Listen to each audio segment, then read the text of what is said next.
Dear students, today we are going to start Systematics of Living Organisms. This is second chapter from 11th biology book. Nature includes millions of organisms with vast variety of shape, size and forms occurring in these diverse habitats. मुलांनो, आपण नेहमी बघतो की आपल्या आजूबाजूला अतिशय वेगवेगळ्या प्रकारचे विविध प्रकारचे आपल्याला सजीव दिसत असतात, ज्यांच्यामध्ये प्राणी आहेत, वनस्पती आहेत, काही आकाराने लहान आहे, मोठे आहे, रंगीबेरंगी आहे. प्रत्येकाचा आकार प्रकार विविध प्रकारे आपल्याला जाणवत असतो आणि ज्या वातावरणात ते असतात ते वातावरण पण प्रत्येकाचं वेगवेगळं असतं. जसं की मासे आपल्याला पाण्यात सापडणार, पक्षी आकाशात उडतात.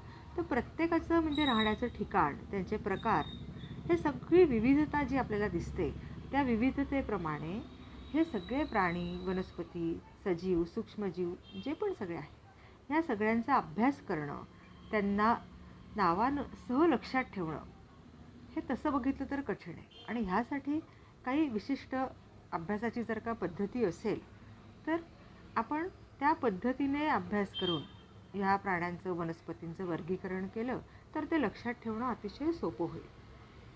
Really it is very difficult to remember and describe them individually. So in this process, man tried to differentiate between and identifying the organisms. Eventually, this evolved into a branch of biology known as systematics. आपल्या ह्या प्रकरणाचं नाव, चॅप्टरचं नावच आहे सिस्टमॅटिक्स. Living organism म्हणजे सजीव, हे तुम्हाला माहिती आहे. मग सिस्टमॅटिक्स म्हणजे त्याच्यात आपण नेमकं काय करणार? So it is the study, systematic it is the study of kinds and diversity of organism and their comparative and evolutionary relationship. Sir G Simpson यांनी 1961 ही डेफिनेशन बनवली आहे. इथे आपण जेवढे विविध आपल्याला सजीव दिसतात, त्यांचे प्रकार, त्यांच्यामध्ये असलेली विविधता, ह्याचा अभ्यास तुलनात्मकरित्या करतो. आणि हा अभ्यास तुलनात्मकरित्या करत असताना त्यांच्या उत्क्रांतीचा संबंध परस्परांशी कसा आहे हे विचारात घेतलं जातं. याचीच एक शाखा जी आहे ती म्हणजे टॅक्झॉनॉमी. टॅक्झॉनॉमीमध्ये आपण काय करतो तर taxonomy related with identification, classification and nomenclature.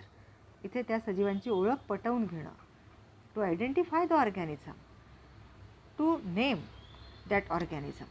हे नाव जे द्यायचं त्याच्यासाठी पण विशिष्ट पद्धती आहेत. जसं की काही सजीवांच्या नावांची तुम्हाला म्हणजे बायोलॉजिकल जी आपण नावं दिले जातो ती बायनोमियल नॉमेनक्लेचर सिस्टीममध्ये येतात.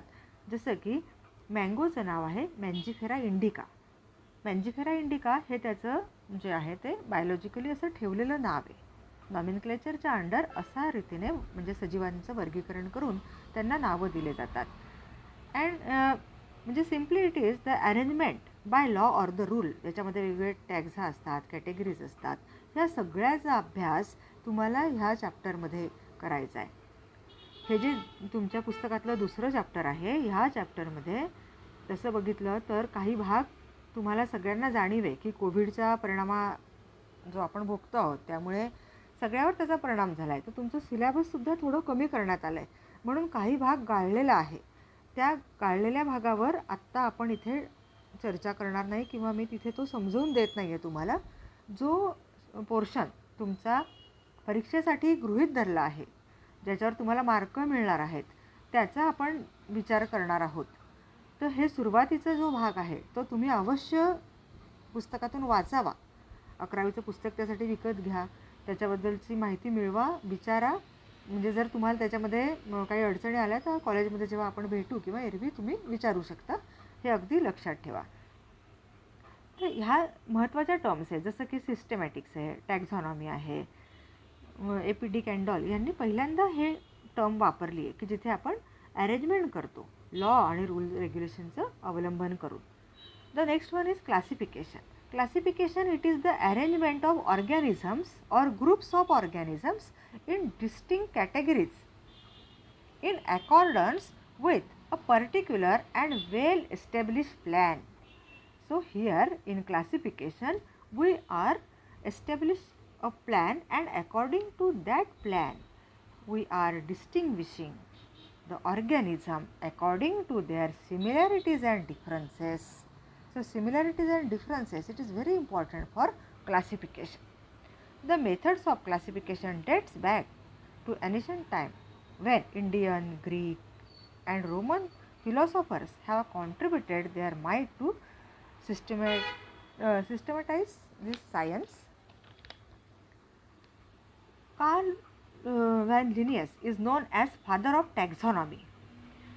He proposed a system of binomial nomenclature for naming every properly identified organism. आत्ताच मी तुम्हाला सांगितलं की जी ही सिस्टीम आहे बायनोमियल नॉमेनक्लेचर सिस्टीम, ही कार्ल लिनियस यांनी, ज्यांना फादर ऑफ टॅक्झॉनॉमी म्हणतात, त्यांनी एस्टॅब्लिश केली आहे. The establish system of classification which have been in use are called two kingdom system, in which organisms are classified into plant kingdom and animal kingdom. But this system was not adequate, could not classify the organism that show characters of both the kingdoms. So the new system was proposed by Robert Whittaker in 1969. R.H. Whittaker or Sir Robert Whittaker, he proposed a 5 kingdom system of classification in 1969. It is a very good system for classification. It seems to give justice to all the organisms in their taxonomic groupings. This system shows the phylogenetic relationship between the organisms. This system divided the kingdom into 5 groups. The first one, that is the kingdom Monera. Second, it is the kingdom Protista. Third one, kingdom Plantae. Then kingdom Fungi and kingdom Animalia. See in this diagram,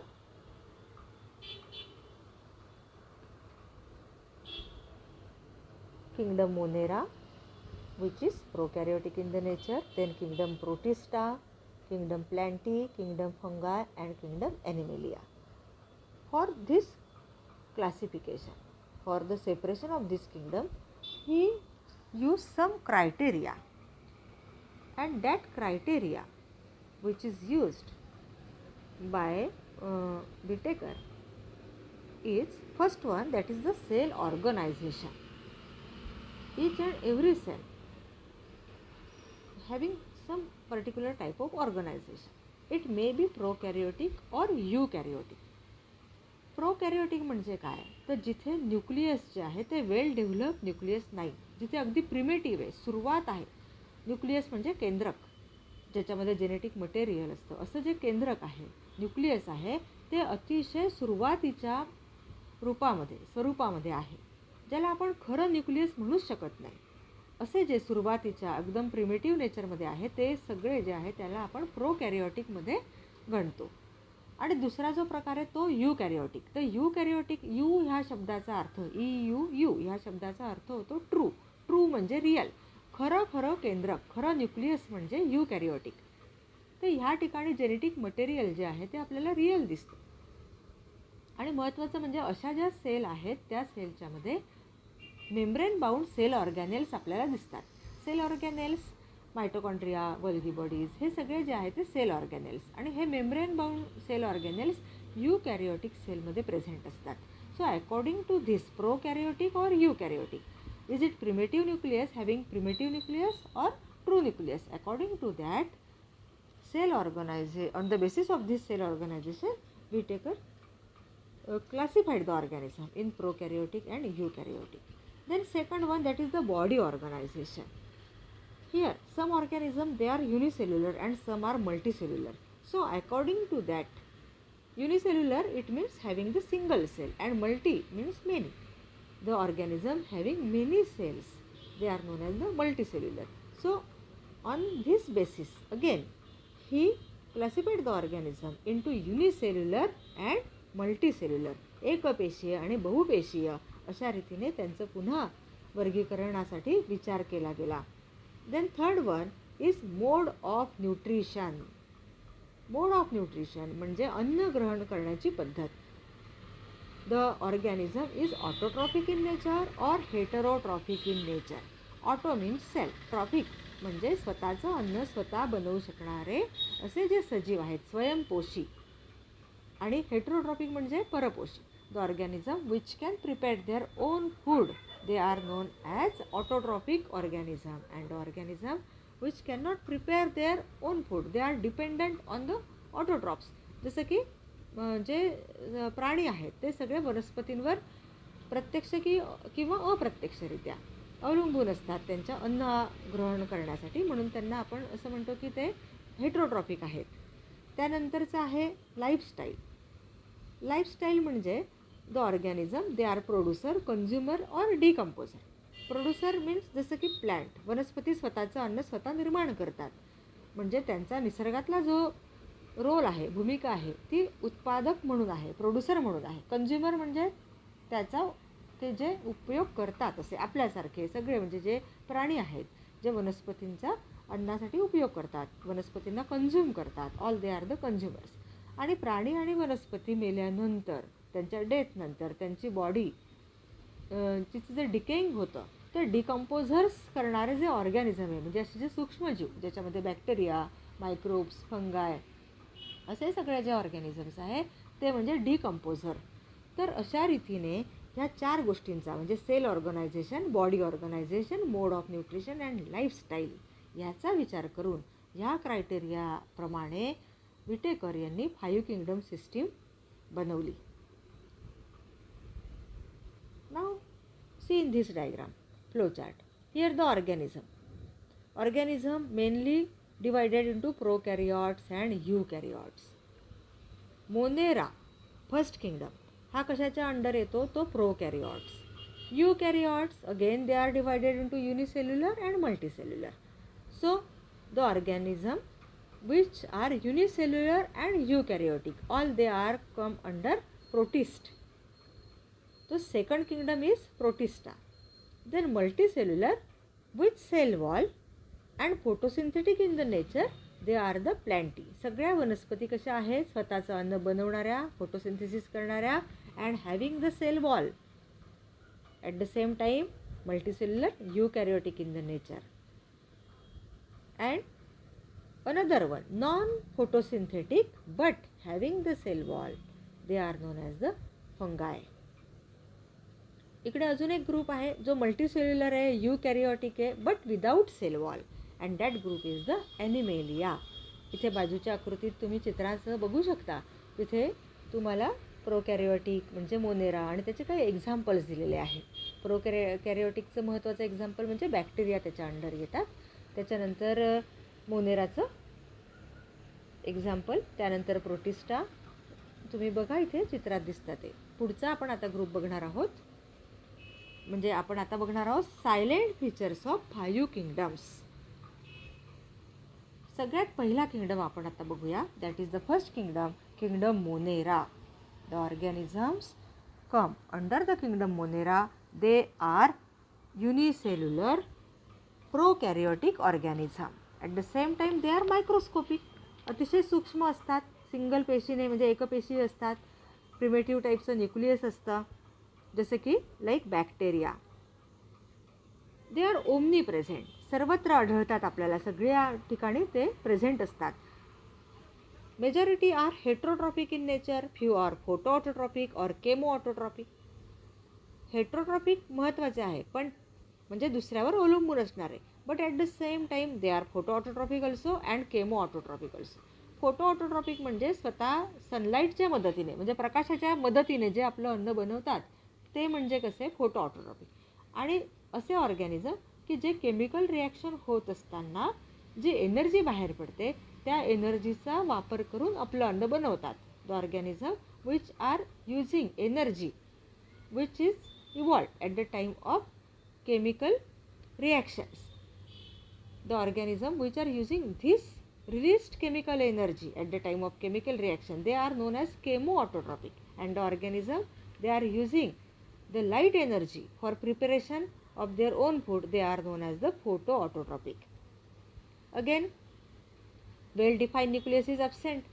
When the well defined nucleus is absent, They are, as you know, they are prokaryotic in the nature. At that time, membrane-bound cell organelles are also absent. And the genetic material, DNA, it is exists in simple double-stranded circular single chromosome.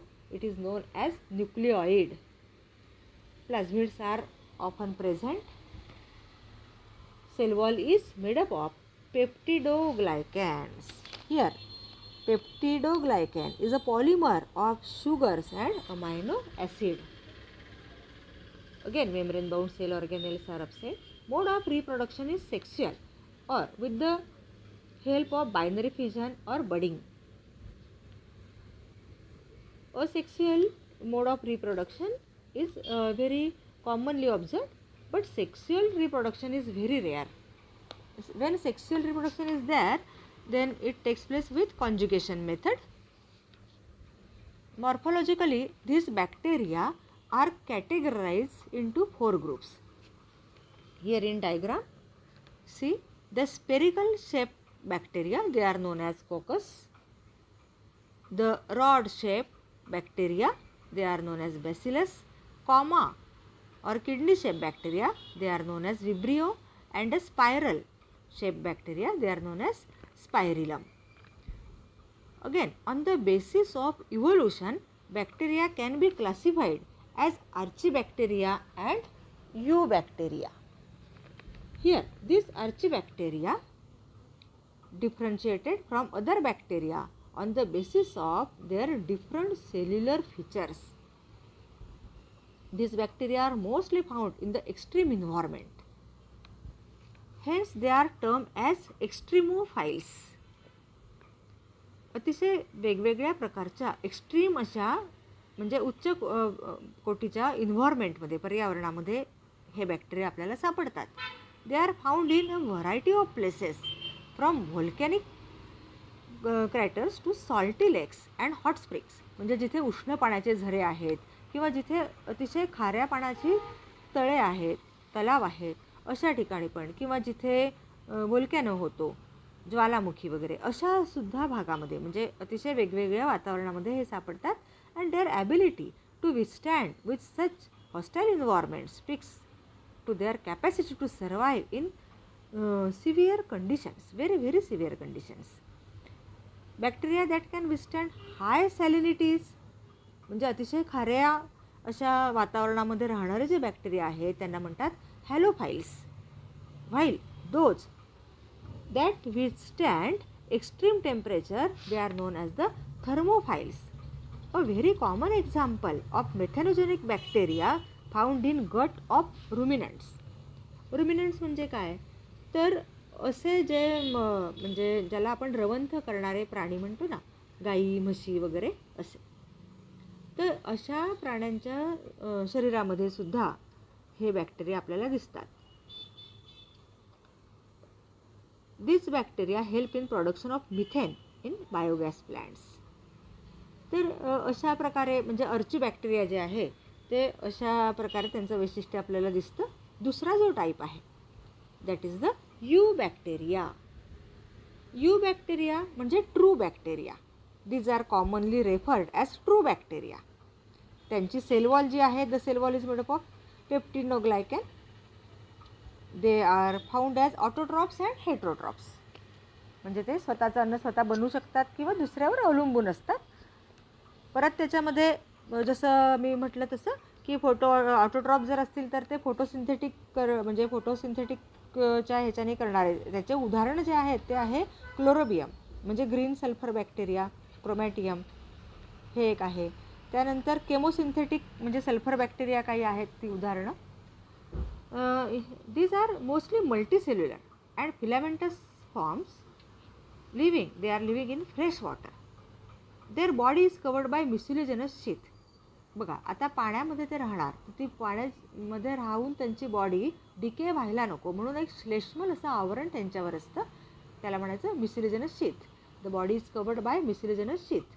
The genetic material is typical prokaryotic. Chlorophyll A, chlorophyll B, carotene, xanthophylls, these are the photosynthetic pigments. म्हणजे प्रकाश संश्लेषण करण्यासाठी त्यांच्यामध्ये chlorophyll A, B, carotene, झॅन्थोफिल असे पिगमेंटसुद्धा present असतात. धाग्यासारखी त्यांच्या बॉडीची रचना असते. याचं एक उदाहरण म्हणजे जसं की नॉस्टॉक. या नॉस्टॉकमध्ये आपल्याला हेट्रोसिस्ट प्रेझेंट दिसतं. Filaments show the heterocyst which helps in nitrogen fixation. मी त्याची डायग्राम तुम्हाला दाखवते. आता काही ऑर्गॅनिझम हेट्रोट्रॉप्स जे आहेत, तर heterotrophs are most abundant. Most of them are decomposers for breaking down the large molecules in simple molecules or the minerals. They can be anaerobic in nature. जसं की दुधाचं जेव्हा आपण दही होताना बघतो, तो एक फॉर्म आहे. लॅक्टोबेसिलाई आहे. नायट्रोजन फिक्सेशन करणारे आहे. For nitrogen fixation azotobacter. Then antibiotic प्रोडक्शनसाठी streptomyces. Composting and degrading of oil हे सुद्धा करण्याचं काम बॅक्टेरिया असे करत असतात. But the story of bacteria doesn't end here. Some of them are pathogens also. That is they causing the diseases. जसं की टायफाईड, क्लोरेला टायफाईड आहे, त्याचे कॉलरा आहे, त्याच्यानंतर TB आहे, टिटॅनस आहे. अशी काही उदाहरणं आहेत की जे बॅक्टेरियामुळे सुद्धा असे डिसीजेस होतात. तर इथे आपण ही नॉस्टॉकची एक डायग्राम बघा. इथे heterosis showing in blue colour. It is responsible for nitrogen fixation. जमिनीमध्ये जेव्हा वनस्पती असतात तेव्हा त्यांना नायट्रोजनची गरज असते त्यांच्या चांगल्या वाढीसाठी. तर हेट्रोसिस्ट हे नायट्रोजन फिक्सेशनचं काम करत असतात. The next one that is the mycoplasma. Mycoplasma जे आहे ते अतिशय स्मॉल असा living form. Mycoplasma smallest of the living forms do not have cell wall. Many forms are pathogenic in nature and found resistant to common antibiotics. का बरं ते resistant आहेत? तर त्यांच्यामध्ये सेल वॉल नाही. सेल वॉल नसल्यामुळे ते रेजिस्टंट आहेत अँटीबायोटिक्ससाठी. तर here we completed first kingdom, that is kingdom Monera, and then we will see about next kingdom, that is the kingdom Protista.